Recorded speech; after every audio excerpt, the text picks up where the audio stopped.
نسوي حلاوة. هذا الدهين هسه راح نسوي حلاوة ومتمن طريقتي. هسه نجيب كوب هذا التمن مطحون، شوطنا الزيت نجي نحطه ونبلش نقلب لحد ما يشقر تطلع ويانا لونها جوزي، اللي هو يسمونه البني الأشقر. هاي إذا بلشت تشقر ويانا شو صارت؟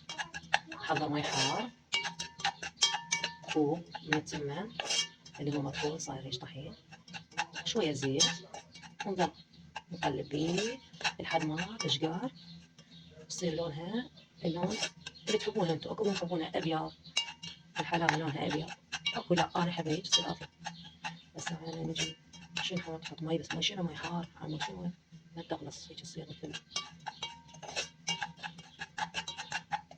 هسه خلصنا، نجي نحط اول كوب بسم الله نبدا التقليب على مود.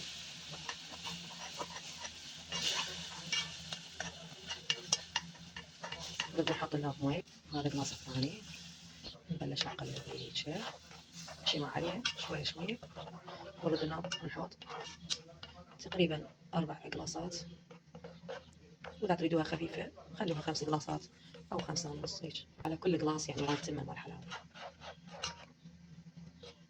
شوف شلون صارت. خلينا نحط لنا مي.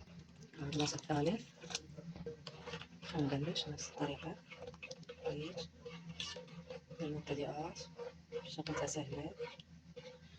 شوفوا ضمن هيك تقلبون ما تصير هاي تركون ما عليه كل شي، بس هيك ضل استمروا نص الطباق وبلش.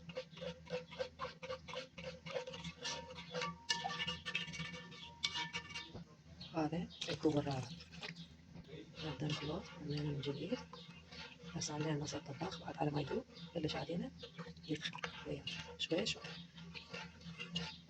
وهذا كوب الخامس. طيب هسه نجي نحط الشكر حسب الرغبة، تحبوها حلوة. هاي كملت عندنا. شوف شلون صارت ثخينة. هسه راح أصب بالكاسات. نقول بسم الله.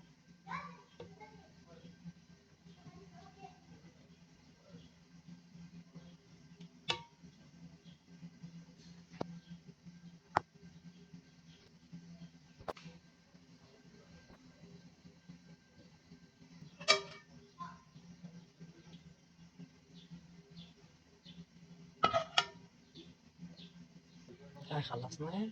هسه هاينا 5 قلاصات مي، 5 كاسات حلاوة على قلاص تمن صارت